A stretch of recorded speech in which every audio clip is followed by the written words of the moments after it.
Wealth building. You got a special guest today. As always, the way I like to start it is, what did you come here to learn today? Because John's pretty dynamic. He can incorporate some stuff into it. But you saw the title, you saw the slide. What'd you come here to learn? Threat?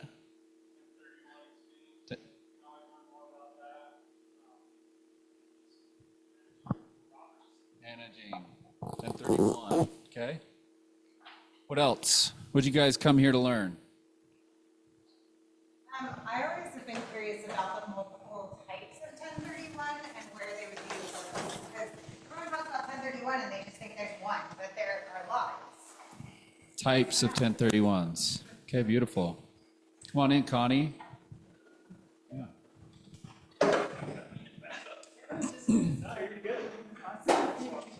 Okay, types 31. What else did you come here to learn today?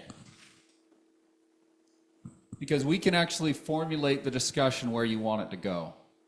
So I don't want to dumb it down because I don't do much, but I'd like to have just an overarch of 1031 really quick, and then I'll catch up. Okay. Because everyone else in here today doesn't. Okay. What else? I think there's like what to look for. Like when somebody's doing their first 1031, like how can I be a good advocate for them? Okay. All right, beautiful. Okay. Well, let's introduce our speaker here today. We got John Taylor from JRW. He is a fantastic resource. I ran into him, I don't know, what's it been, 12 months ago? Yeah, probably a year ago. Asked some advice on how to structure a couple of deals. He gave me some very novel things. So I've heard him speak a few times. Extremely good communicator, and so you're going to learn a lot of stuff.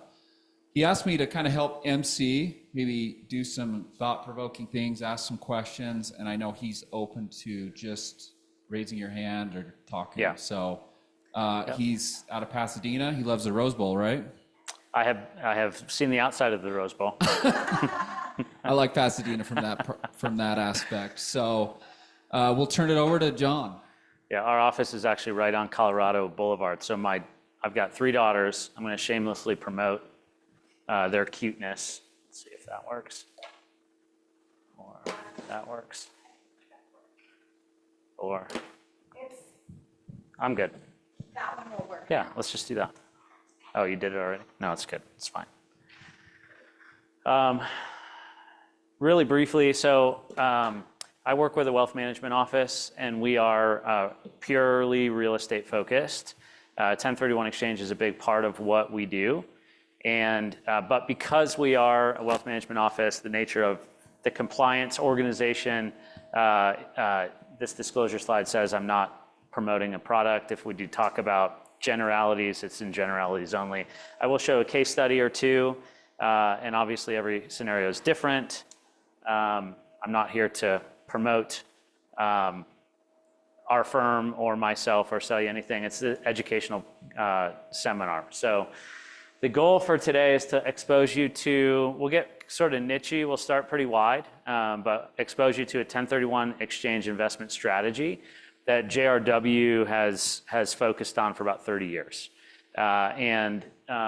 We're focused on helping the real estate investor understand what they own, grow that, right, over time. But when an investor gets into they're planning for something, planning for retirement or planning for an estate transition, that's really where we tend to engage. Our average investor is about 75 years old.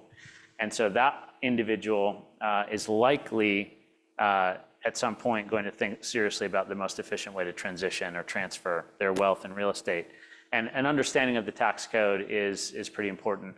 This slide is less relevant exactly, but if you're considering selling, or if you have a client who's considering selling investment property, I just spoke at a manufactured home conference in Oregon a couple days ago, and that's why it says community there. But if you're thinking, if there's a potential transition of a rental property, either yourself, your friend, your client, it's a really good opportunity for you just to kind of insert with some authority and some expertise with some basic questions and get them some resources. Oftentimes, these investors, when we meet them, they feel stuck. And so they have an enormous amount of equity, perhaps, on paper in their rental properties or in their portfolio. It may or may not be working for them, either from a cash flow standpoint or just lifestyle standpoint or geographic location standpoint. And my goal is to always give them hope that there is a well-established path toward a possibility that allows them to do a variety of things. Yeah, so this is my shameless plug for my family. So we have been on a road trip. We left Southern California a week and a half ago, and we picked our way. We've driven up the coast of California. We've got friends who live in Reedsport, Oregon. So that photo on the left was taken like 2 days ago.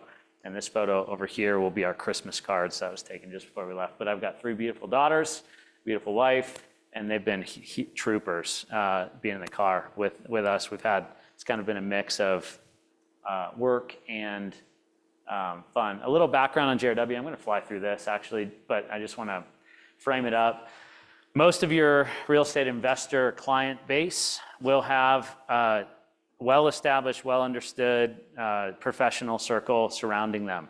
Right? They've got an attorney, they've got a CPA or tax professional, they've got you who, or an agent or broker who really does provide a ton of expertise. I mean, it's crazy to think about, right? If you're selling somebody their primary residence for the first time, that's the largest transaction they've ever done, ever, right? And oftentimes the investors that we're working with, you know, in their 60s, 70s, and 80s, 80% of their net worth is in real estate. Like it's a component of somebody's not just the practical reality of the real estate itself, but what it means to their family from a wealth standpoint is incredible.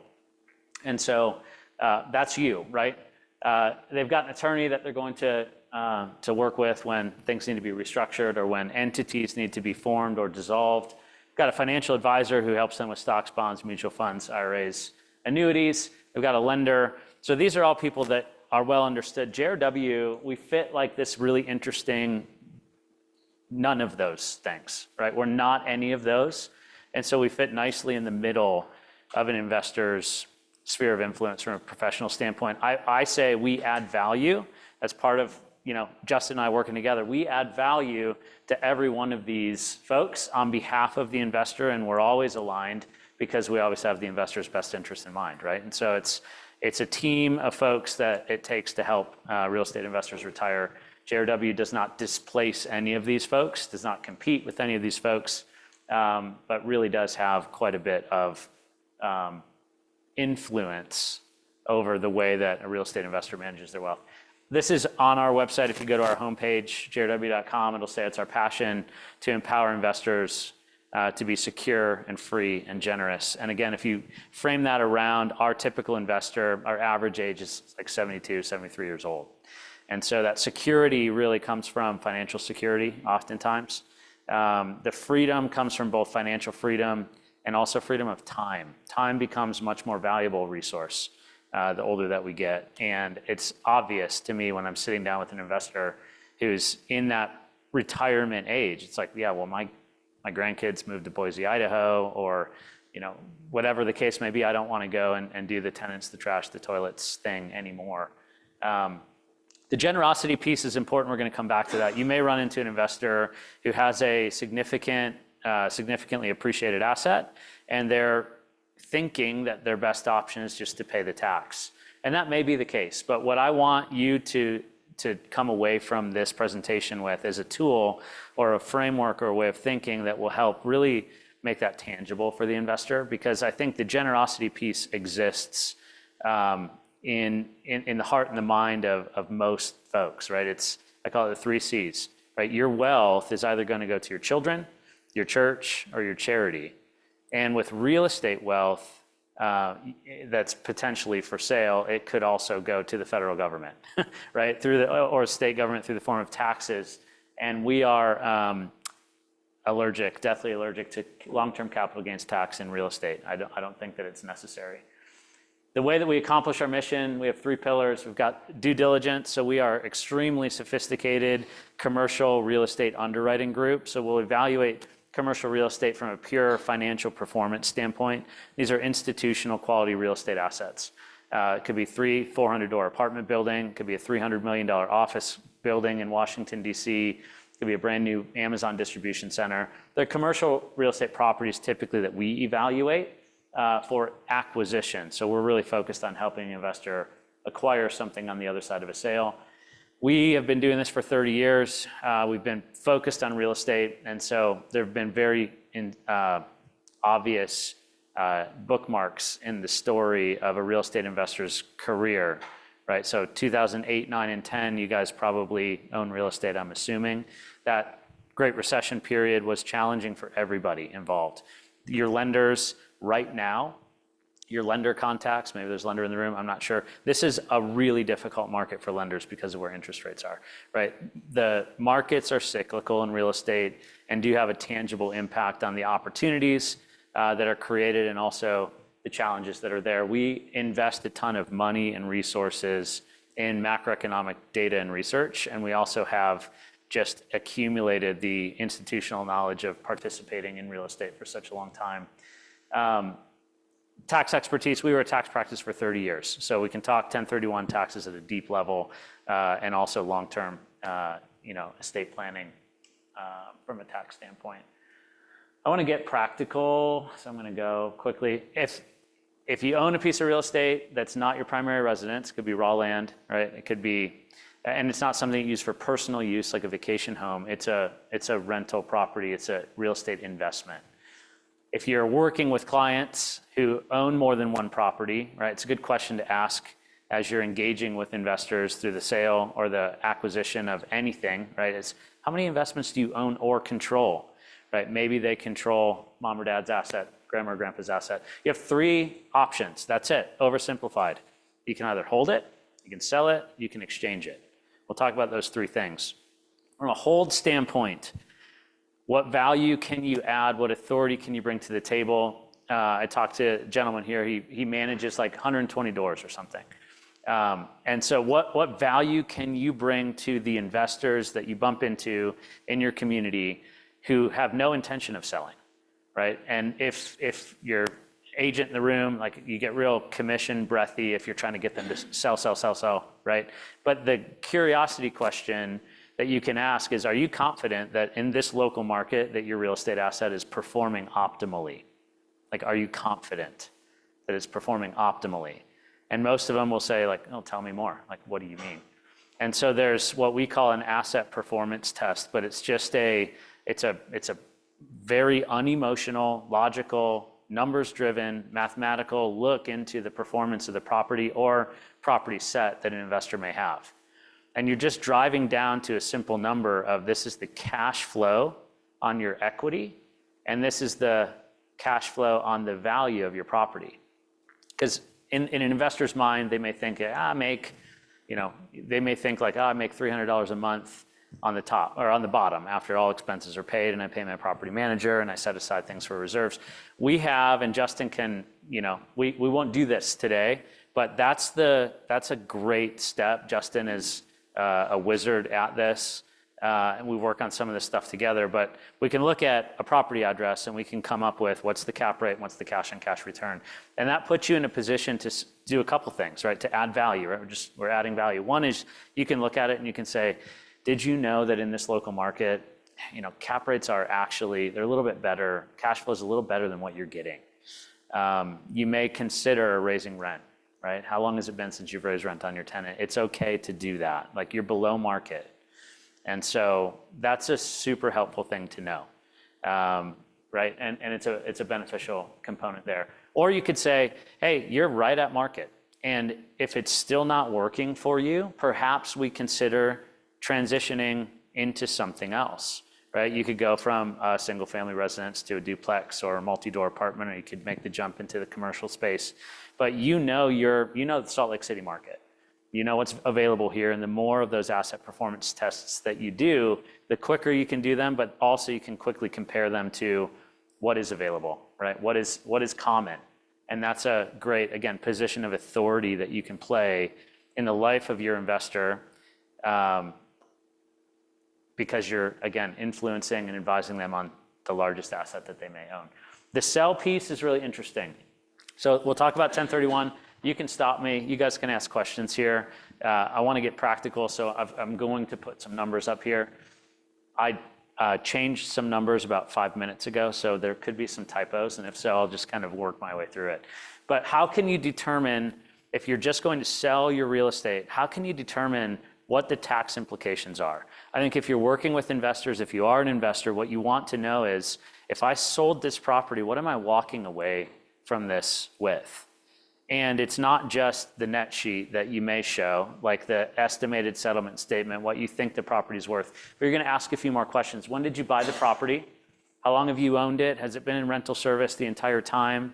Right? Do you know your tax basis? So very oversimplified, the sale price and the tax basis, the difference between those two numbers is your capital gain. And knowing that number and knowing the tax implications of that. Yeah, see, here's a good example. So can I interrupt? Yeah, When do you're it. talking about tax basis, it's what you bought it for and it's what you put into it, right? Is there anything else that goes into that basis? Depreciation. So tax basis is what you paid for the property on the day that you bought it, right? If it's a residential property, every year, the building value of that property is put on your Schedule E, which is a form on your tax return. That's an expense against your income. It offsets your income. It's incredible, right? Because it's not a real expense. It's not like you went out and had to buy a washer and dryer or pay a contractor, and it's just trading, expenses for income, but it's actually this shadow expense. So yeah, that lowers your tax basis. And if you do a small repair, oftentimes that might just go against your income. It's not going to change your basis at all. But if you do a major upgrade, a $50,000, $100,000 upgrade, that may change the tax basis a bit. That would be like level 401 sort of stuff if you get into it and you're looking at tax returns with somebody. But if you're in a conversation, at a coffee shop or at a listing appointment or in somebody's living room, like the framework in your mind is, what did you pay for the property? How long ago was it? So yeah, that's the bottom number is tax basis. I've got a couple different case studies. I was talking to, like I said, mobile home park owners the other day. And this is a pretty common scenario. Net sale price, it's worth $5 million. They bought it in 1995 for $750. The current tax basis is lower than $750 because it's been depreciated, right, over time. And the capital gain there is the difference between the tax basis and the net sales price. So how do you calculate the tax implication? Again, right, we talked about how you can add value on the hold side of things. Now, how can you add value if someone's considering the sale? I think in empowering them with information, the last thing somebody wants to know is like the week after they sell, it's like, oh, I didn't know that I could have done something different. I didn't know that that's what it was going to cost. Federal gains rate, anything over $500,000 is 20%. That pushes you into the 20% bracket. Net investment income tax is 3.8. Depreciation recapture, so anything that you've depreciated is an offset against ordinary income. Ordinary income's taxed at a much higher rate, and so the government wants a premium back on that of 5%. And Oregon state income tax is 9.9. Utah is 4.65.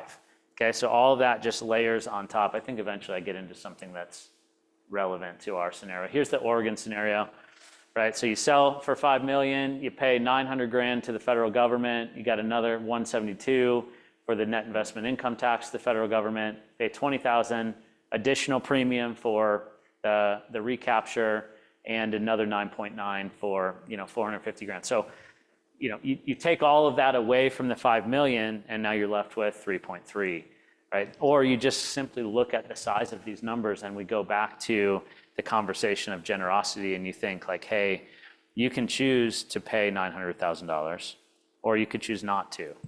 And in my mind, like, it sort of sounds elementary, but like, I never would choose to do that ever. The only reason I would choose to do that is in like last resort, or I just didn't know, or I'm so afraid, I just don't feel like I'm being guided appropriately. I don't have someone like yourselves, right, who's helping them, walking alongside.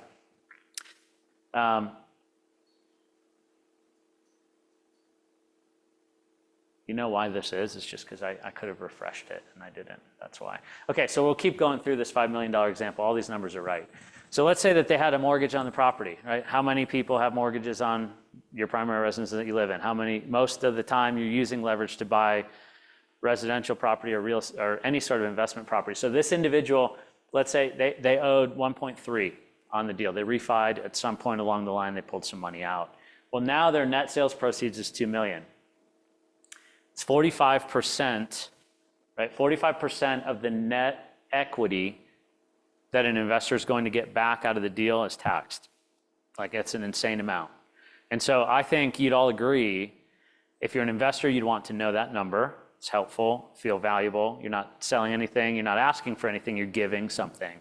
I think for folks in the room like that, it's not, I jokingly say, like, I'm building a career on 8th grade math. Right? The concepts are maybe high level, but the math is real simple. So if you get the concepts down, you can filter. This is all like back of napkin stuff.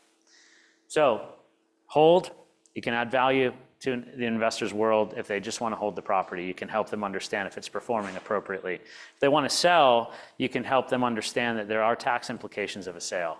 And they may say, well, I've got a CPA for that. The CPAs, no offense to CPAs, are just super busy. You know, like, how much do you pay your CPA to do your taxes? I'm not going to ask you to tell me, but it's probably like less than, I don't know, $300, $400, $500, $600, $700 maybe.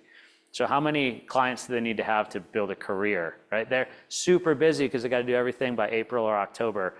Unavailable, unincentivized. I think you guys having a very comprehensive understanding of how taxes impact real estate is very, very in scope. And again, we're building authority, right, with our clients by bringing them this information and not just sending them to their CPA. You can actually give them that whole capital gains analysis I just did. Justin has a sheet that basically does it for you. If you input like 7 different numbers, everything just spits out the bottom, and you can bring that to a listing appointment. You could bring that to a conversation with an investor and just say, hey, something to consider. I know you're going to want to talk to your CPA, but here's, like, we'll call it back of napkin math or hand grenade math. It's close enough. It's going to be close enough. So what is a 1031 exchange? So that's the third piece. The exchange allows you to... Justin. Yeah, you can call Justin. He's like, thanks a lot. You enter all of that data? Yeah. Is that something that just... Yep. Yeah, absolutely. But moreover, what we want to do is we want you to be comfortable enough with those numbers that you can just sort of do that in the back of your head. Like, I think you do that 20 or 30 times, and it's just like, oh, it's pretty much just, what did you pay for the property, minus what it's worth right now, divided by 3. That's like pretty close.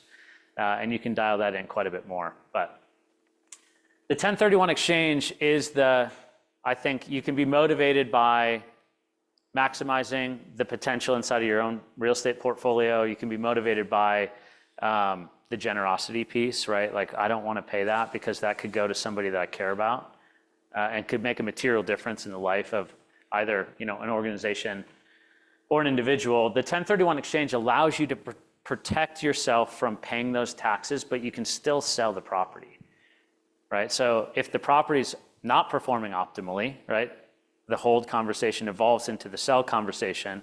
The sell conversation then evolves into the exchange conversation. It's like, I would sell, but I don't want to because of all these reasons that maybe we'll talk about here. Common motivations: I don't want to pay taxes. I may want to increase leverage, right? I may want to buy something more than what I own right now for a variety of reasons. I may want to diversify outside of the asset class, the neighborhood, the geographic location, that I'm in right now. I may want to consolidate. I own like 10 different homes, 20 homes, and I don't want to manage 20 things. I would love to just manage one thing. So maybe you can combine the sales and go in and buy something larger. Cash flow, that goes back to the hold conversation. Now that you know what the property's doing for the investor, you can also then quickly say, because you've done it on a bunch of other properties, maybe, you can say, well, why don't you just exchange it for this other thing? That will do, it's a higher cash flow. A lot of folks who come to me, they don't want to manage anymore. So they're going to go to a property management group. And I think there's a graduated step to where the property management group also feels like too much to manage.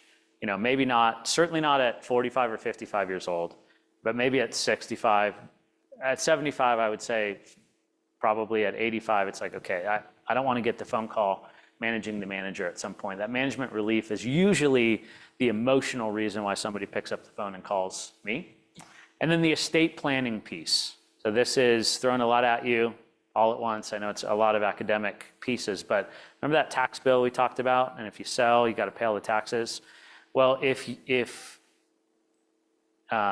real estate is inherited by the next generation or by a charity or whatever the case may be, if the owner passes away, then all of that tax bill also goes away entirely. The tax basis, that bottom number on that graph, goes all the way up to the current value, and you can just sell and walk away and pay no taxes.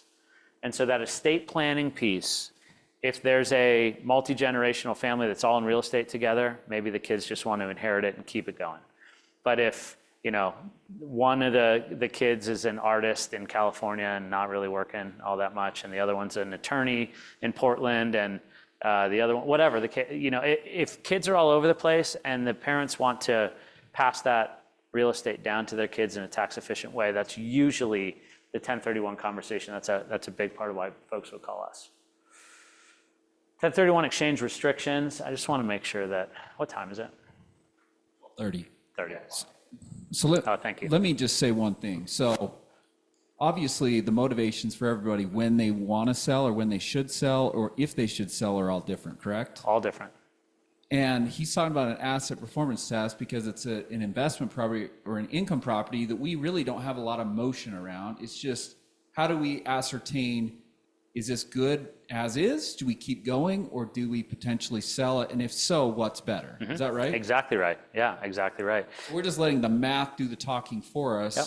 It's not a place we live in. We all care about where we live, right? Where do our kids sleep? What's the environment they're in? We have good neighbors? Is it safe?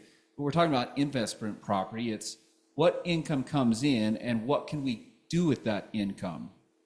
Does that help kind of reframe the motion? There is really not a lot of emotion around it. Does it produce enough dollars for what we have invested? And if we had it long enough to where we have more equity than we have probably return? And that's what he's talking about, back of the napkin. We can do it very simply and decide, let the math tell us what's better. Yeah, you may get to the bottom of the asset performance test and say, like I said before, you know, hey, your asset relative to the way that I would manage this in this neighborhood, it's not doing what it should. Like you should raise the rent, right? That's one potential outcome. Another outcome is like, so all of my California investors who own single family homes, they're making like 1% on the value of their home. And that's, you know, in their mind, they would never think that. They don't feel that emotionally, but you show them the numbers and it's like, yeah, you make like 1.25% on the value. Well, that's because the value has gone way up relative to their ability to raise rent. Rent can't keep up with the pace of value creation. And so the question then becomes, are you motivated by cash flow? And if so, is more better than less? You know, right now we're getting, well, I could quadruple your income, you know, if you do this other thing. And the other thing is there's a ton of different options on the other thing, right? But you have to know what the other things are doing, right? That's a part of your world. Maybe you're selling commercial property or you are very comfortable with evaluating a duplex or a 4-door unit or whatever that other thing is that does cash flow more. That's where you can create perhaps a listing and you can help somebody sell an asset that's not working for them when they maybe didn't think it was an option. 1031 exchange basics, I'm gonna go through this. This is just, there's 5 different things to keep in mind. Justin has this deck, by the way, so if you can take notes, you can take photos, that's all good. But the deck is not proprietary. You will have it at the end of this. Like kind property is just real estate. Real estate and real estate. You have to sell investment property. You have to buy investment property. It could be a commercial building for vacant land, a rental property for a shopping center, an industrial property for an apartment building. It doesn't have to be Salt Lake City single family home for a Salt Lake City single family home, right? It can be real property held for investment, period. So lots of options. Personal use property does not apply. The condo up at Snow Basin that you want to use for your family in the wintertime, you cannot do a 1031 exchange into that unless it's a rental, If you rent it out, you can. If you want to use it just for your family, you cannot, right? Personal use property does not apply. Can I ask a question? Absolutely. How long do you have to be doing that to qualify? How long do you have to have the rental property? Cabin or something, and then you want to figure out a way to do it. Yeah. How long would you have to turn it into? We would say that you should, so when you file your tax return and you have a rental, you've got a Schedule E, right? So that Schedule E will be for every single rental property that you have. I would say you need 2 years of tax return income on a property to be really clearly above reproach. But you could also have a vacant property that is an investment property, so you don't have to show income. The IRS wants to see intent.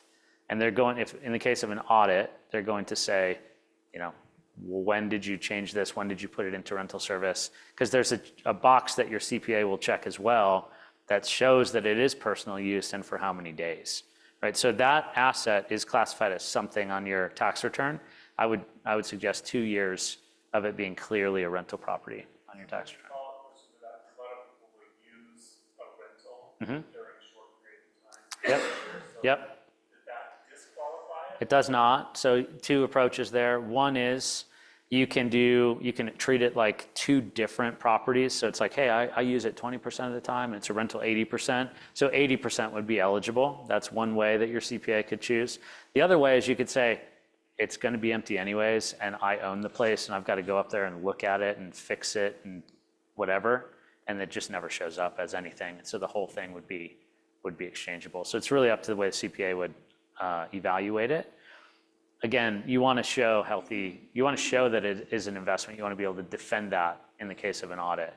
And there's no way that they're going to ask you, what weekend were you up there and did you use it or did you just do the repairs that were needed? So I think I would just encourage you to the IRS is not an enemy you want to make, right? So it needs to be what it is. It needs to be investment property. And you and your CPA need to be clear about the fact that it is that. And 2 years is a rule of thumb back in napkin. Here's another thing that will trip people up a lot. The taxpayer, usually we're considering it to be an individual, right? Somebody who owns this, and if they sell it, then they have income tax. It could also be a corporation, right? Justin and I, we could really enjoy working together, and Salt Lake City has a lot of opportunities, and we may pool our funds and go and buy something. And we may start a partnership LLC to do that. And I own 50% of the LLC, and Justin owns 50% of the LLC, and we buy a $500,000, duplex. And it's all working great. And then we decide to sell it.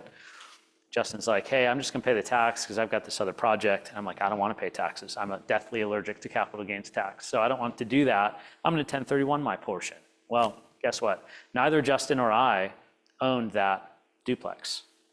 A partnership entity owned that duplex. That partnership entity is the taxpayer, and that partnership entity will have the tax consequence. So in fact, we are business partners. We don't own real estate. So it's important to understand that when you're engaging with an investor who may have a partner, just simply asking the question, how does the title read? What's the name on title? Maybe you can pull that.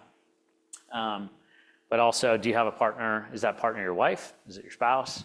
Or is it an independent party? And if so, then there's a couple options we don't need to get into. But what really needs to happen is that the LLC needs to buy something else.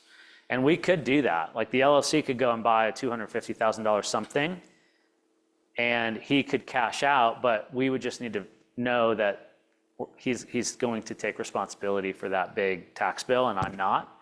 And then I'll just keep the LLC. We'll amend the operating agreement. It'll just be my sole ownership LLC after that.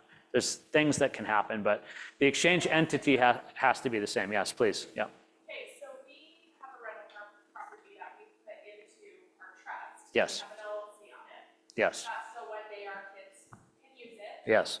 So if they were to sell that and still sell it in the LLC. Yes. They do a 1031 exchange, can they no longer live in the house? Whew. Okay, let me see if I understood. So you have a living trust.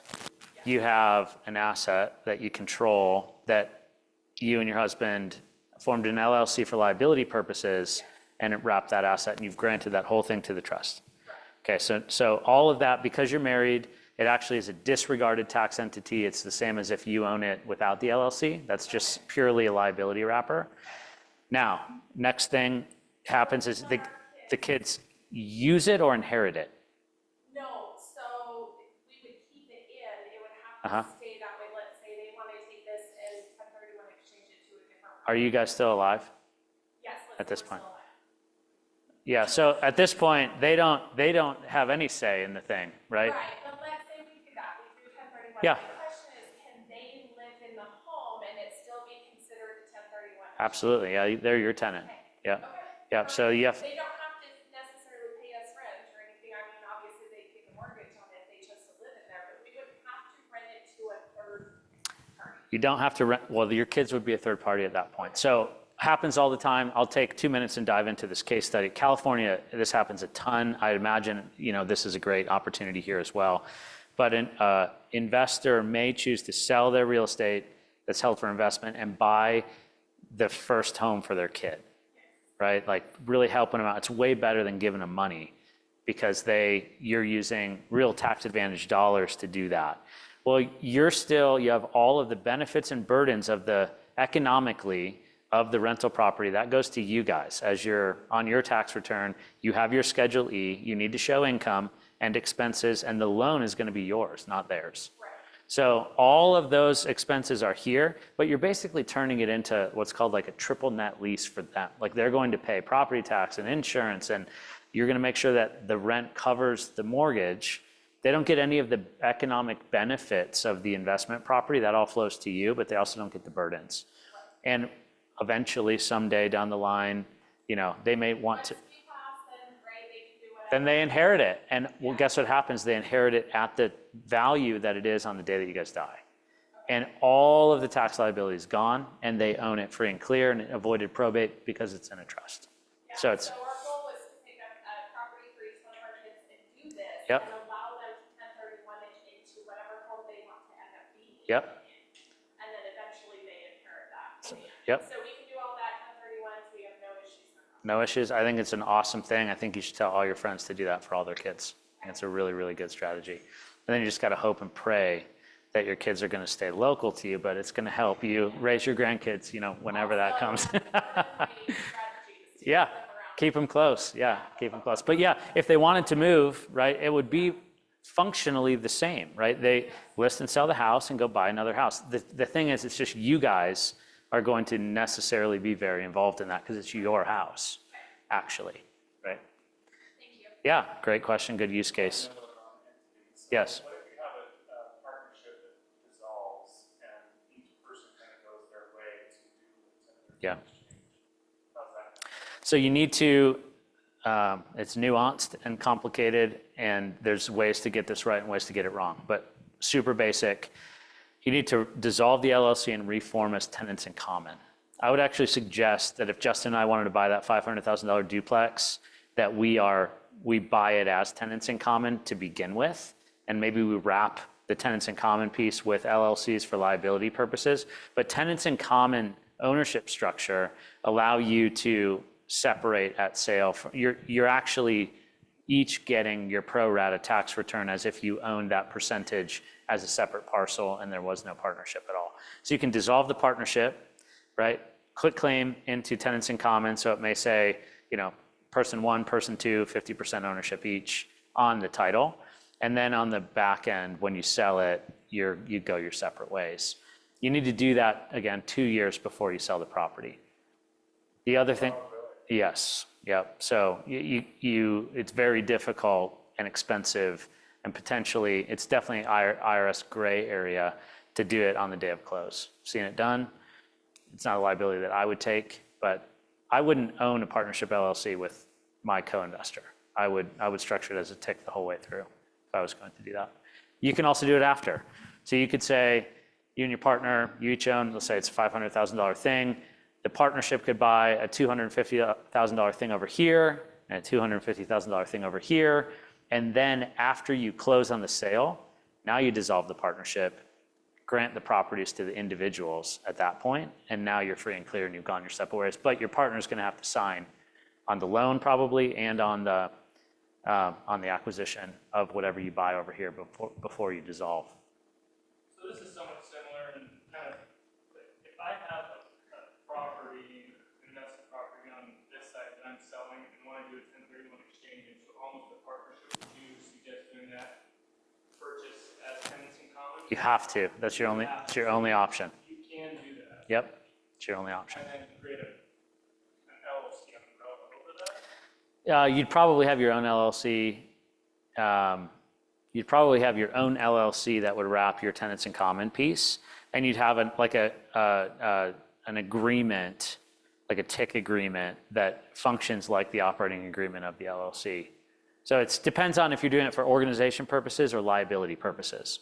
If it's liability, then you want to wrap your own TIC in your own LLC, and now you're good. If you're doing it for organizational purposes, the TIC will have its own organizational language. The challenge becomes the lender in that case, because the lender is going to want all of the members to sign the loan, and it gets real interesting at that point. So that's the tough part. They may not unless you have over 20% ownership, right? Yeah. So what he's also saying is if you're going to exchange into a property with 3 of your buddies, you have to have title ownership. That's what he's talking about, the tenants in common. Yeah. Not the joint tenancy, right? You have your entity or your names that actually has to be on title. On title. And it's so much more simple if it's an all cash purchase rather than with debt. Yep. It all sounds like, it wants to be complicated. It wants Uh-huh. I was thinking it was gonna be more of a simple Yeah. 1031 Yeah. exchange. Yeah. I got a client, she's thinking she wants to sell one item on her portfolio Uh-huh. so that she can rent another. Yeah. So I'm helping her just sell one of those homes. Yeah. Just to buy another home in another name. Yeah. To rent it out. What would the process be there? Yeah. Yeah. So you want to make sure that it's a rental property. You want to make sure you want to know how does she hold title? It's her and her husband, and they have nothing else. Okay, so it's just them on title. And that place has been rented, I think, for like 3 years. Yeah. Yeah. So far so good. Make sure that her and her husband are on title on the other side. You want to use a qualified intermediary. We'll get back to the deck here. Qualified intermediary is a bank. Okay.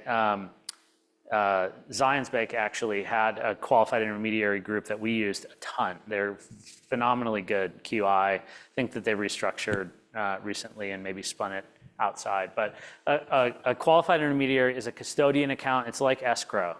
That's where money goes at close. The escrow, at the close of the sale of the property, the money goes there. And that custodian holds the money until you buy the next thing. That's a really important piece. So you, I'm sure, have multiple qualified intermediaries probably who'd like to come in here and speak. I would imagine at some point. If they don't, they're good. They're a good contact to have for your investor client. Yes. Who's a QI? A bank. Title company? A bank. A bank. Yep. A bank. Oftentimes, a title company will have a recommendation. Like First American Title has one, 1031 on NXP. Yep. There's other, that's all in exchange. Yep. So you sell the property, money goes into the custodian. Within 45 days, you have to identify what you're going to buy. So you'll put 3 properties on a formal sheet that goes to the IRS that are the properties that you're going to purchase. You, within 180 days, purchase those properties. So has to be one of those 3. Yep. If you, for whatever reason, want to put more than 3 on there, you can, but it cannot be more than 200% of what you're selling. So I see that a lot of times in a diversification exchange where you have a big asset and maybe you want to buy a variety of smaller assets and maybe you want to buy 4 of them, right? And your big thing was $2 million, so you can put up to $4 million worth of property because it's 200%, and it doesn't matter that it's 3, right? And then if you want to go, a little bit deeper, you can put as many properties as you want on that list for as much equity as you want on that list, but you have to buy them all at that point. So the property that she can buy can only be up to 200% of No, the identification of the property that she wants to buy can only, it either needs to be one property, in which case then it just goes on the sheet. It's one of three that she can purchase, right? Or 200% or the 95%. Let's chat after, and I can like maybe get specific about your individual case. The 180-day number, that's how long you have to close after you sell the property. So you sell it on day 1, you have to buy by day 180. But by day 45, you have to already identify what it is that you're going to purchase. So if it's 181, you would not qualify. Yeah, correct. Yeah, you blew it. And if you took the money at sell and didn't put it in the QI, Yeah. there's no 1031. And if you worked with the wrong escrow company and they accidentally wired it to your personal checking account, then there's also no 1031 exchange, right? So the bottom line is you have to be the expert, you have to be responsible, you've got to take control of your financial position. Yeah, for sure. Yeah, and if, again, we're walking through what, we're a little bit deeper now into this academic component, and probably just simply saying, like, there's support and resources for you when you get to this point with your client, right? Once you do 100 of them, you're going to be up here, chatting through with everyone else. But the first one, you're going to have support and resources in the office, and that's part of why I'm here. That's why I appreciate Justin bringing me here. Yeah. John, will you get to the point where you talk about boot and how it can be the excess takeover over maybe that one-to-one exchange? Yeah. You may have some excess. Yeah. Okay. Yeah. Let me. I don't want to push you, but I think it's good to cruise through. I'll go through this really fast. The difference of 1031 exchange or not is pretty powerful. In this $5 million case, remember, if you pay taxes, you ended up with this $2 million number. If you didn't pay taxes, you have 3.7. So let's say you do the asset performance test and you're like, hey, I can get you 5% for sure. Okay, you're making whatever you are. I know I can get you 5%. On 3.7, it's $185,000 a year. But on the 2, it's $101,000 a year. Somebody might say, like, I get 5% of my money market account. Like, why would I do real estate and all the risks? Like, well, look at the difference. If you paid the tax and put it in the money market account, it would take you 25 years just to make back what you lost in taxes. Is that pretty typical for most examples? 25 years. Is that the difference? If there's debt and they've owned it for a while, then yes, for sure. Or you could say, hey, remember, it's not what you make, it's what you keep. So let's say that you found a great investment, you're a hard money lender all of a sudden, and you're loaning money out and you're making 9.79% on your $2 million, and it's invested every day of the year for, quite a while. You're making $198,000, but remember, you pay income tax on that, pure raw income tax. Your $185,000, that is offset by depreciation and other tax write-offs from real estate. And by the way, you're still going to take 12 years to make up the tax loss at $198,000 a year. So 12 years from now, you're going to be right back to where you are today from a total net worth and economic standpoint. So to do a tax neutral exchange, you have to replace the total value of what you've sold. Okay, so you've got to trade up, some people would say. And you have to replace all of the net proceeds of what came from the sale, that $3.7 million number on that previous slide. You need to deploy all of that. I think actually, right? So if there's an owing balance on either one of these bullet points, whatever's owed is capital gains, pro rata, right? So if you say, hey, I only bought I deployed 3.7, but I didn't qualify for a loan, so I bought an all cash $3.7 million commercial property, you're still going to owe 1.3 million in capital gains tax, right? Because you have to do both. Buy at least what you've sold from a value standpoint and deploy all of the cash that came out of the deal, right? So you can't strip cash away and you can't buy something smaller than what you sold. Otherwise, whatever the owing balance is, it's called boot, right? And that percentage, whatever that number is that you peeled off, you'll owe capital gains tax on. So to talk through the timeline, you sell the property on day 1. By day 45, you've got an identified potential 3 properties. Maybe by day 45, you already bought the thing, right? Maybe you're under contract before you ever sell, and you're just quickly doing it, no big deal. But by day 45, you've identified the properties. By day 180, you've bought the properties. Common impediments, this is what I'll typically get kind of pushback from if you're leading an investor down this case. It's like, I don't want to buy something. I'm selling for a reason. Like, I don't want to buy the thing that I just sold. I don't want the management burdens. You just told me that the local market, only makes X percentage. That's not doing it for me. It's too much work. The 45-day timeline is insane. I've owned these properties for 30 years. How am I going to make a decision in 45 days? That seems like very difficult. Interest rates are way too high. I'm servicing $1 million loan at 2.65%, whatever. They'll exaggerate the number, but it will be very low. If I refinance, the lender's telling me it's 7.5%. Like, I can't pay that on the other side. Or I don't want to own here anymore. I want to move. I want to retire somewhere else. With 5 minutes, I'm probably going to talk about this slide. We were planning on going into overtime. I mean, this goes till 1:30 potentially. Okay. Well, so we talked about the hold, right? The asset performance test. I know what your property does, and I know what other things do as well. The other thing in my world is called a Delaware Statutory Trust. So a Delaware Statutory Trust is a large institutional commercial property or properties that are able to be purchased fractionally. So it's like your question earlier, if I go in with some buddies and buy something fractionally, how can I do that? This is a investment that's pre-structured for fractional ownership, but it's not with your buddies, right? It's alongside of an institutional, national, large, multi-billion-dollar real estate organization. And the institutional real estate company that puts these deals together, they're responsible to buy the property, to manage the property, and to sell the property.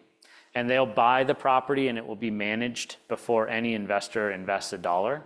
So they buy the entire property, they hold it in inventory, and they sell their percentage of ownership back to retail investors one at a time, specific to the amount that they need to the penny for their 1031 exchange investment. And then they'll hold that for 3, 4, 5, 6, 7 years. So somewhere between 3 and 7 years. It depends on the business plan for the property. They'll sell the property, return capital back to investors with another 1031 exchange back end.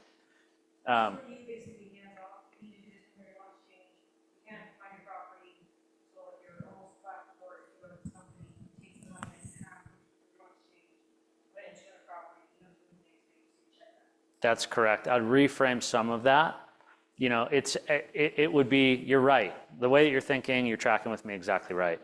The typical investor, though, is somebody who sees the advantage in the asset itself. They want to own that thing, but they can't afford it. Right? It's a $300 million, whatever, office building in downtown Washington, D.C., and the federal government is the tenant. So they're going to pay rent for the next 20 years. Somebody who wants that probably can't buy that thing. Yep. Okay, so in a situation like this, I put all my money there, and then, from my understanding, you make money each month, or however they're gonna pay this out, are we then taxed? Yeah, What is coming out to us, because we essentially did this.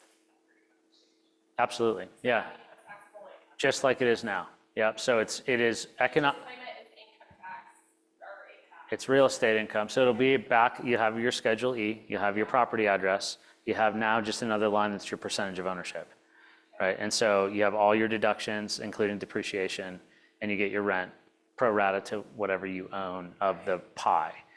From a You're getting that rent monthly, monthly, never misses, it's all professionally managed and done. Yeah. So you avoid the headaches of active management. Yep. And stress or the emotions of it, right? exactly right. I mean, the reason why somebody does this is because, again, they like the stability advantage, they like the asset class advantage, they like the cash flow advantage, whatever the advantages are of that specific property flow directly through. And the primary investor, right, in my world, they want cash flow, they want protection of capital.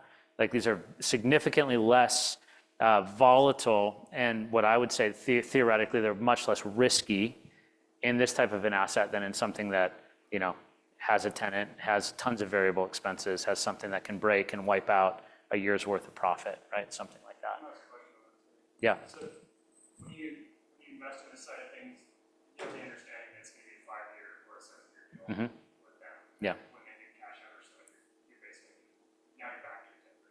Exactly. your portion. Yep, exactly right. Yep. And with the full freedom to purchase anything that's real property. So this is real property fractionally. You could buy real property fractionally, you could buy real property sole, but it's you're empowered to make that decision. Absolutely. I would say, my investors are either preparing for retirement, and so they want freedom in time and money, or they're preparing to transition their estate. And that preparing to transition piece, the Delaware Statutory Trust is unbelievable for that because it's just shares. It's similar to owning a stock in that way. So when you pass that through your trust, you can say, I want 20% to go to the church, I want 30% to go to my favorite child, and 10% to go to my least favorite child, and 5% to go to the dog, like whatever. And immediately, this thing for free, without attorneys involved, divides, is granted through whatever the estate plan is that you have, and individual accounts are set up for all of the beneficiaries of your trust. Yeah. So do you often see when people roll into this strategy that that's what they continue to do is they'll have one DST cash out and they'll just put their money back in Yeah. their DST? Yeah, we do. Our office will successfully complete like 400 to 600 exchanges per year. We've got 3,000 investors that are all laddered in over the last 30 years, and every 30, 60, 90 days, there's another activity that we're doing for them and having to go source the next offering. Or perhaps they pass away and we're cashing out or we're distributing to heirs or whatever. So it's at some point it becomes like a laddered CD portfolio or annuity portfolio. And most folks, that 5 to 7 years, it needs to be long enough for the sponsor to accomplish something, right? To raise rent or to see a lease escalation or whatever the case may be, but not so long that investors never see a return of capital, for a decade or whatever. Tons of advantages we could talk about, but just to kind of drill down, we see a bunch of different asset classes. Primarily, it's multifamily apartments, or it's sort of industrial or net lease retail. Those are the investments that we see most often. So you're talking like grocery stores and anchored tenants. Yeah, like I and- just went to, what is it, Smith's? That's a Kroger grocer, and so like we invest in Kroger all the time. Like that, legitimately, like that store could be something that you own fractionally, or it could be something that one of these sponsors would buy. Yeah, Amazon distribution center, whatever the case may be. And if you look at that, so that's an example of an investment credit, national, multi-billion-dollar, I think Kroger's like a $22 billion a year tenant. So they're going to pay their rent. They've never not paid their rent. Or a 300-unit multifamily, right? You've seen maybe the benefit of going from a 1-door to a 4-door, because now you could have one tenant leave and you're still making 75% of your rent.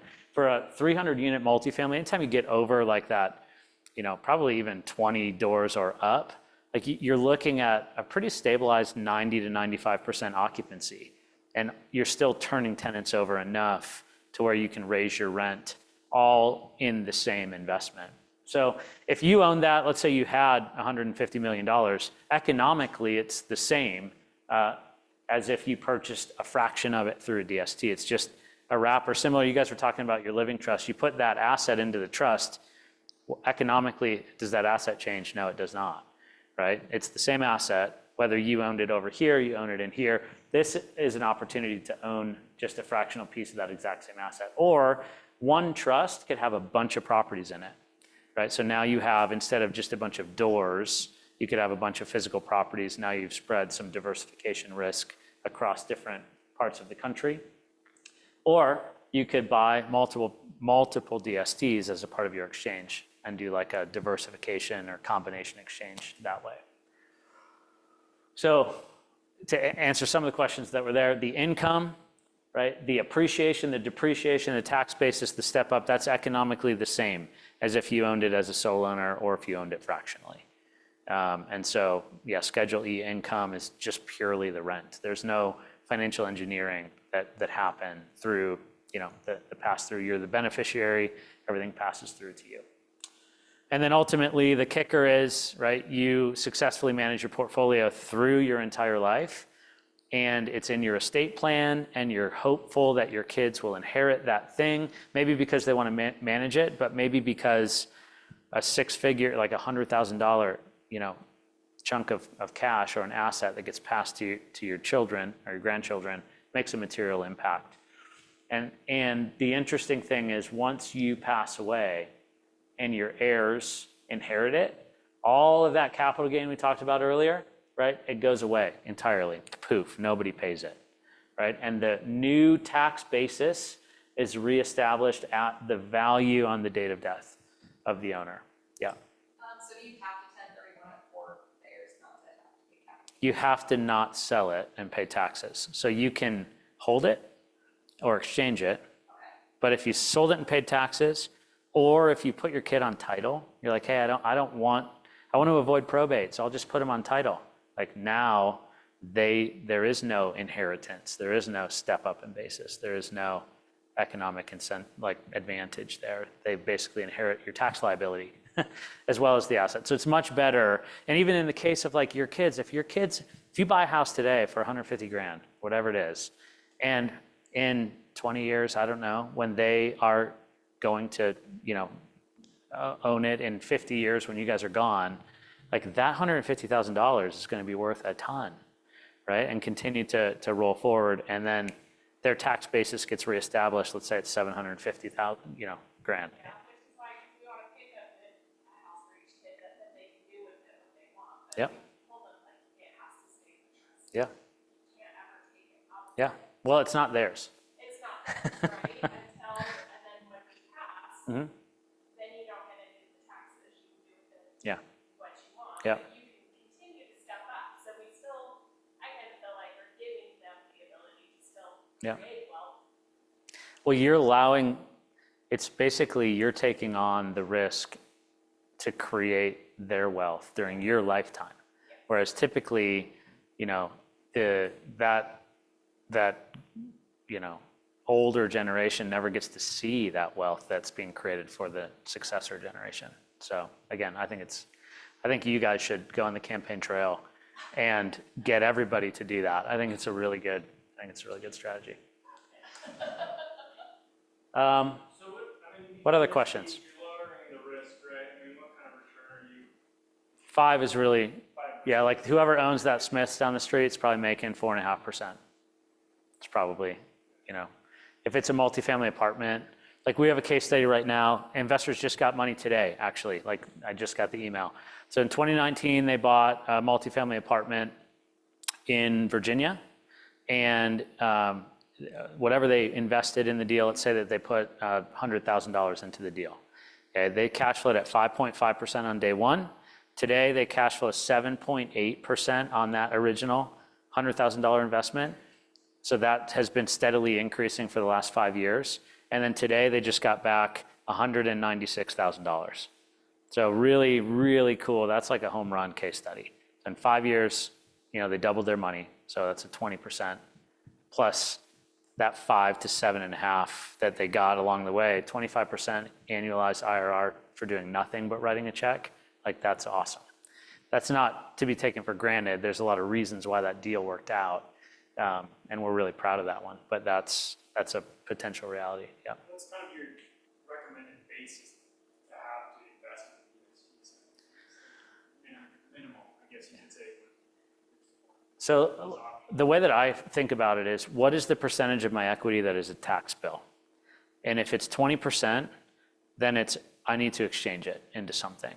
So that's like a different way of maybe answering the question that you asked. If you have less than 10% of your equity is taxed, sell it and move on. Like give yourself more time.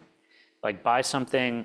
If you give yourself more time, theoretically, you can wait for the right opportunity and buy something that might be 20% off. And now you've just made that 10% back, right? So if you can alleviate yourself from that 1031 45-day window and you don't really have a tax bill, like just pay it, right? But in a lot of cases, especially if somebody's owned their real estate for a long time, their tax bill just becomes completely irresponsible. It's probably maybe the wrong word to use, but that's how I feel about it. Like it's irresponsible to pay that tax. And then maybe the question you were asking is, when do I think a DST is a fit versus something else? And I think it's for the individual who sees the advantage there more than the advantage in the local market. And typically, that's why I said like our average investor is 75. And that's why Justin and I, we don't compete with each other, right? Like I'm not trying to take an investor who should, could, and would buy something here in Salt Lake City and say, no, you should buy the Smiths instead of the 3-door apartment building. If you're one that would see the advantage in the 3-door unit, like that's an obvious, like that's what you should do. So it's again, just thinking through it, thinking as the investor and saying what's beneficial. And for some folks, once you build up that equity, like for my California investors, like we're quadrupling their income by giving them 5%. 5% feels really small, but we're quadrupling their income and they're doing nothing except for collecting the check. So that's a pretty cool, there's a lot of case studies that I could go through that are pretty fun stories, but. So another idea, which I'm going to push you to talk about here real quick, is let's say you've got a client that's going to exchange one property, right? And they're going to have excess money left over. You've got to do two things, right? You've got to increase the amount that you're equal to or increase. Yep. You're going to have to replace the debt, and you're going to have to use all the money, right? Yep. So let's say you're active manager, you want to buy a property here, your client wants to buy a property here. You could do that and go all cash, right? But if you have to replace the debt, then maybe give them some ideas on how they would do that with the DST. Yeah, so let's use numbers, okay? So here's this property, it's worth whatever, I don't know why I'm drawing windows and doors. It's worth 500, okay? Is there a loan on this property? Let's say there's no loan. So you have to buy a $500,000 something over here. What happens if, should we go refi thing too, or is that too much? Do it? Do it. Okay. So let's say you meet this guy, you're talking about the hold part, right? They're not interested in selling yet, you're having a fun conversation in the living room, at the coffee shop, or whatever. You say, hey, you've got a ton of paper equity in this deal. Like, the thing's still going to cash flow the same if you have a loan or if you don't, right? It's still the same performance, same asset, same tenant. What if we went in and we took out $200,000 of debt, and now we're going to buy another house with that, right? We're going to put something down, we're going to grow. That's like that growth maximization piece. That's how a lot of folks are building their portfolio as they're kind of, growing through the process. Or let's say they don't want to own real estate and they want to buy like stocks, bonds, and mutual funds. Their financial advisor is saying, hey, pay the tax anyways, just sell it, pay the tax, move it over here. I can manage it for you. Well, okay, cool. So now this $200,000 cash out refi goes into stocks, bonds, and mutual funds. And now you have... That's tax-free refi. Yeah, it's a refi. Yeah, there's no taxes when you take a mortgage, right? That's a good point. Maybe not obvious, right? So no taxes, pure, you're just tapping into this equity. You're gonna have to pay, some percentage on the, you're gonna have to service the loan, so you're gonna have to beat that over here. But you've unlocked this thing, you've decoupled it from illiquid long-term real estate. It's essentially the same, yeah. So you could do a DSCR refi, you could do a traditional 30-year refi, you could do a HELOC, which is, similar. So now you sell the thing. So now you've got $300,000, let's say, of equity, but you still have to buy the $500,000 property. So what can you do?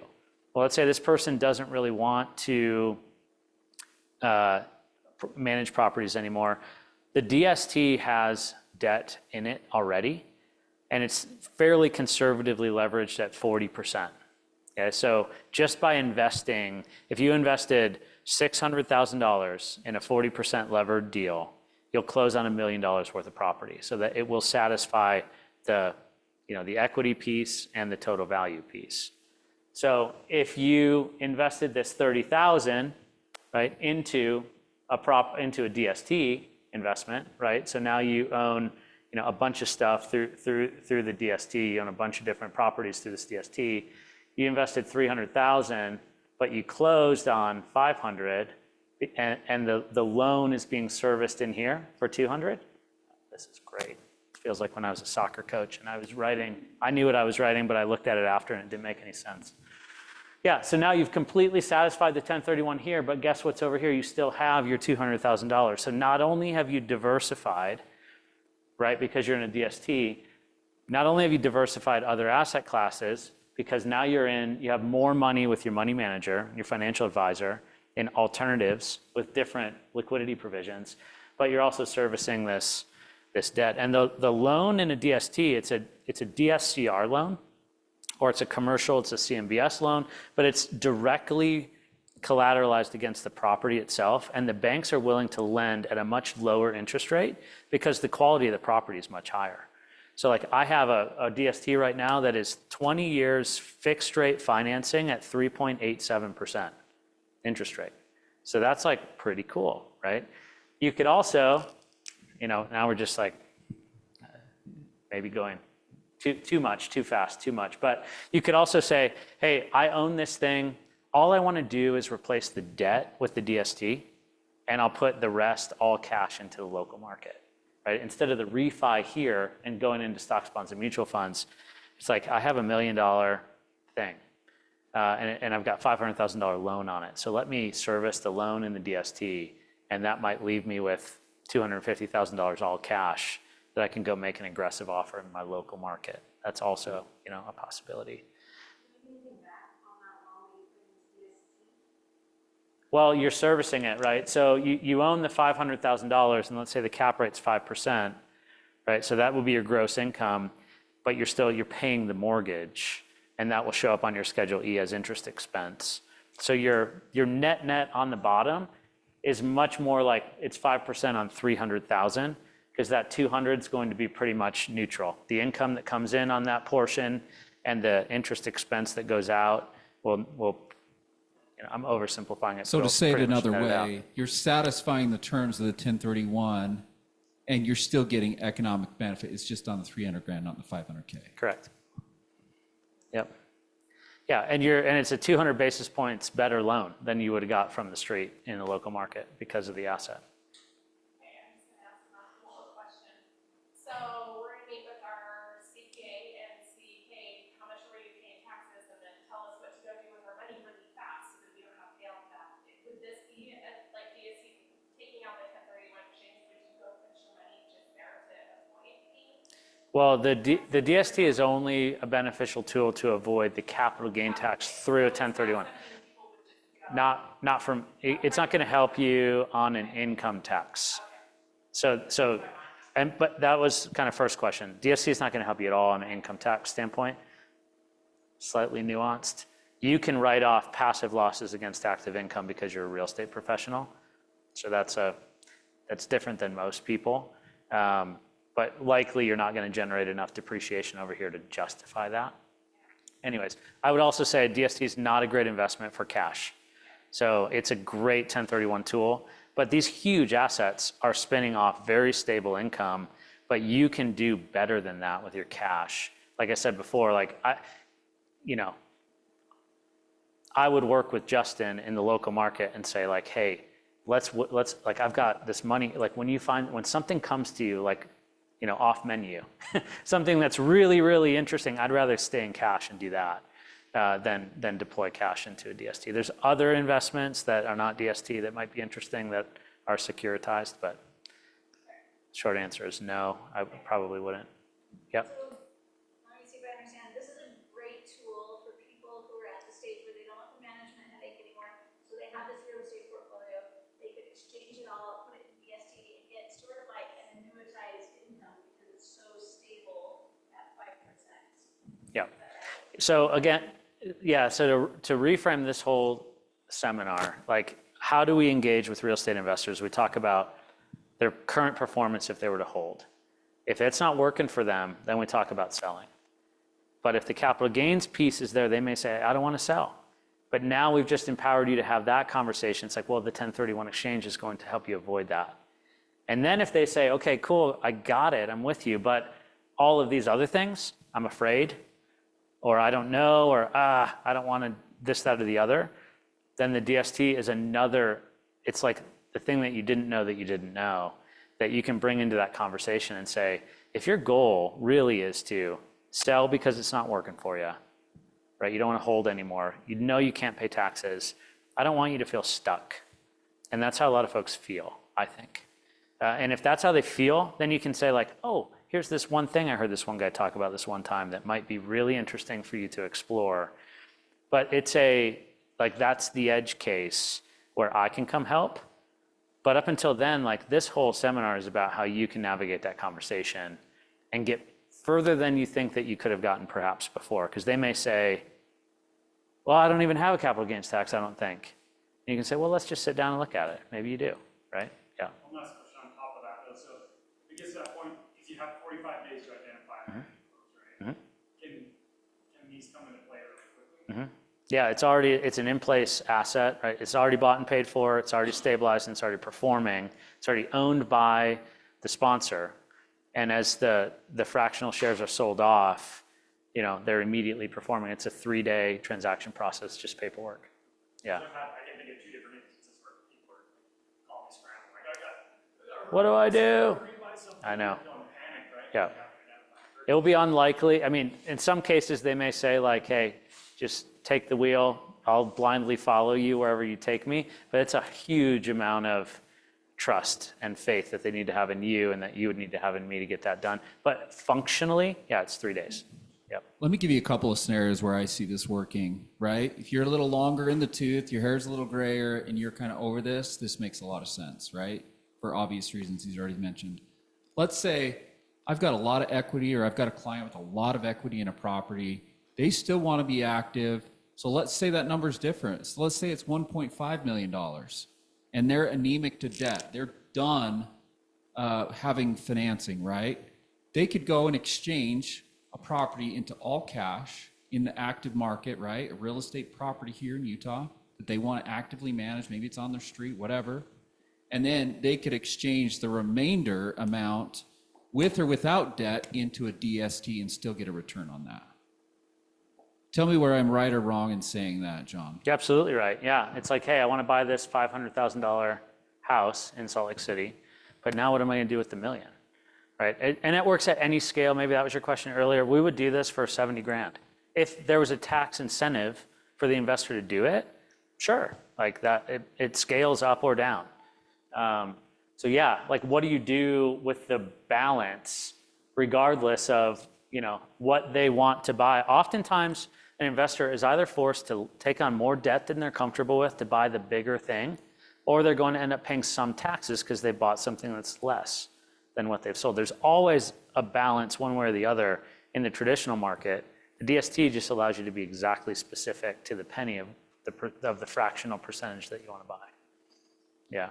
I also see the advantage. I mean, if you've got 45 days to, specify quantity, you throw up the DST on there as a worst case scenario for your investor, just to say, these other properties don't work out.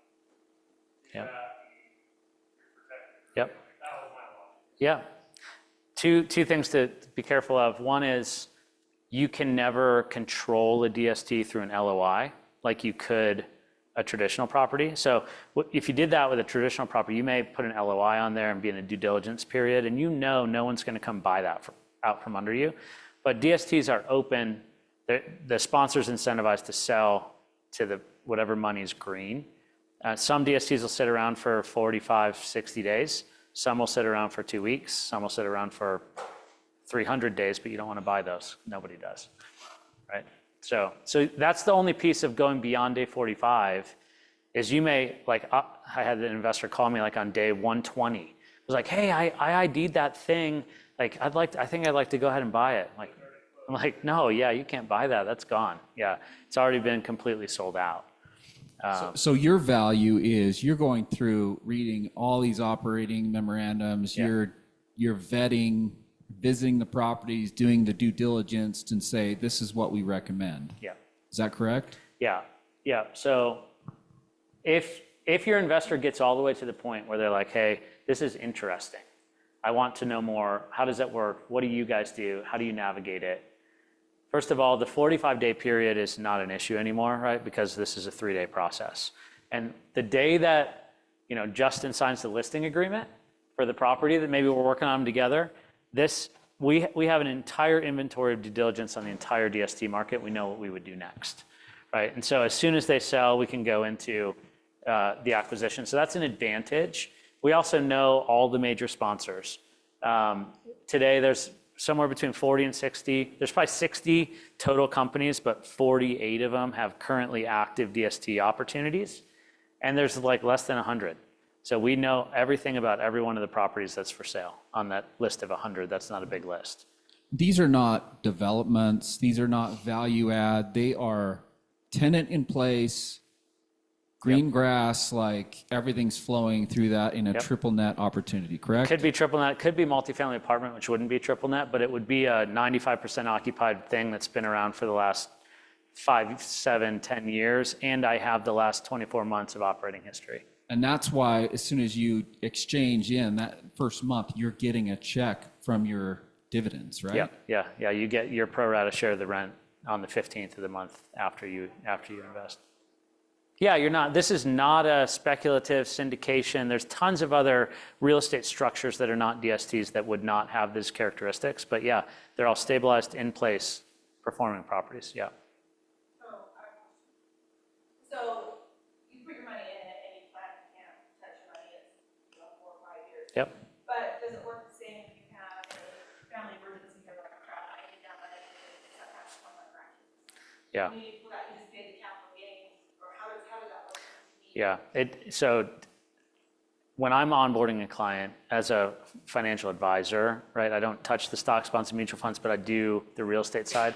I likely would uncover that potentially would be a need before they'd go into a DST, and I would say it's probably not for you. It's not a vehicle that has liquidity, right? You own a property now. There's no way to just take money out, just like today. So, we have, like I said, we probably have exposure to $10 billion worth of in-place property today with 3,000 investors. We never get that phone call, just doesn't happen. Partly because we screen on the front end and partly because investors understand that they don't need that.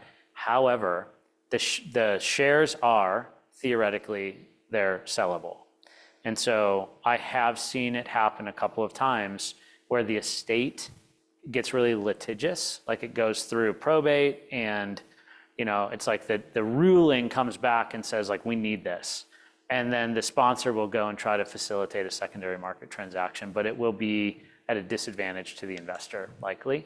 So yeah, it's not an asset that you would want to put yourself in any sort of financial risk for it being tied up. Yeah. And you need to be able to, or another way to say it, you need to be able to bear at least 3 years of illiquidity. And if it's close, then I would just skew towards the shorter term hold projects. And what he's saying is each situation is different. He can help you strategize to put liquidity in your pocket at the same time. Yeah. Whether you took a loan right before you did an exchange to put cash in your pocket, whether you combine different strategies, there's a lot of, this man is brilliant. Well, it's a pretty cool structure that just allows you to think a little bit differently. I'm just going to go down to this last slide. This has been fun. It's been a lot of conversation. And maybe I'll give you a little plug here real quick. We had a gentleman that property had been vacant. His mother was in a memory care facility for 2 years. They'd done a little bit of renting, not much, had been vacant. We helped him sell the property, and because we had combined the Section 121 of the IRS code, which allowed them to take $250,000 tax-free and then exchange the remaining difference so they didn't have to pay taxes on it. So there are ways you can do that provided them the liquidity, and then they could go into another asset and not pay the capital gains tax. Because in my mind, there's 3 things you can't tell. You never know how long you're going to live.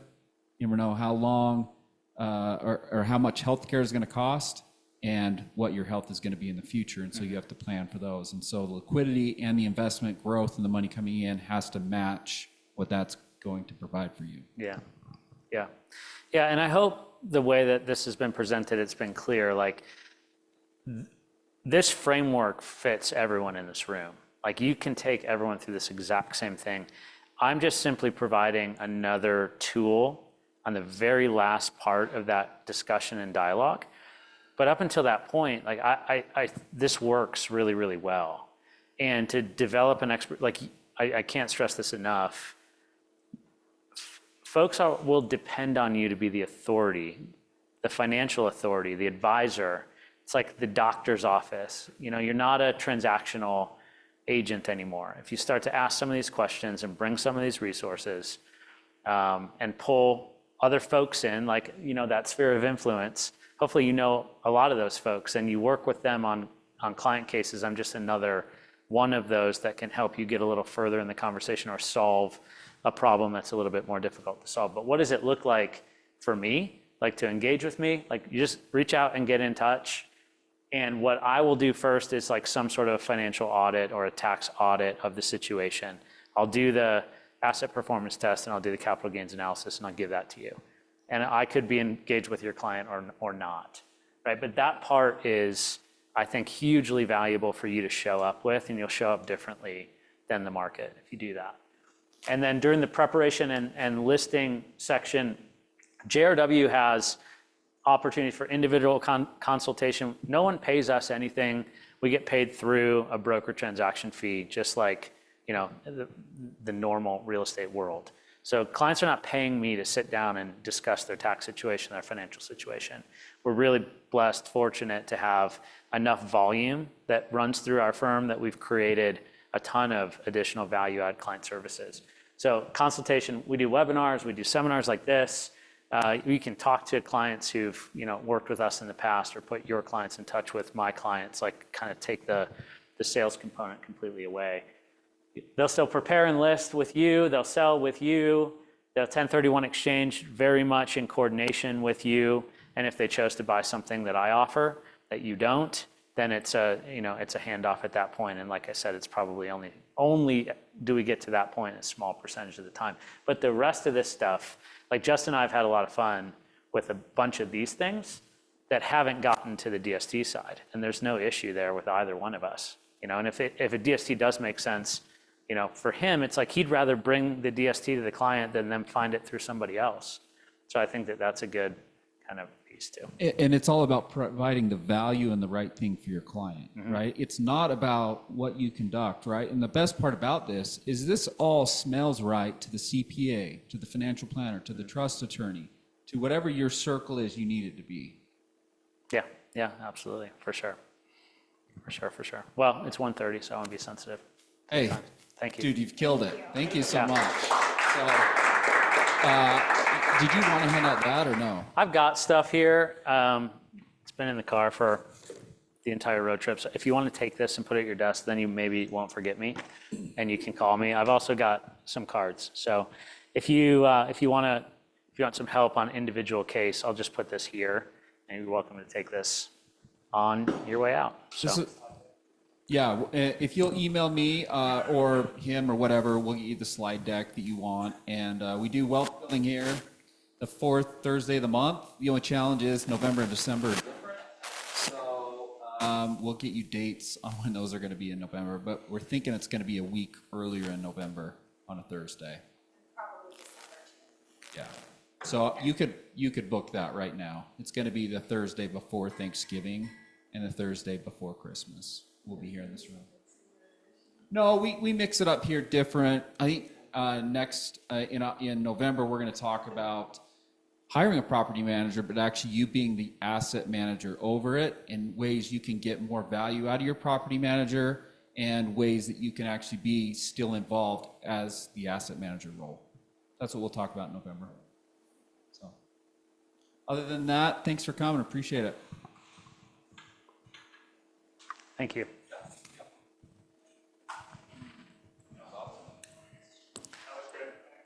Yeah, you're welcome. It was a good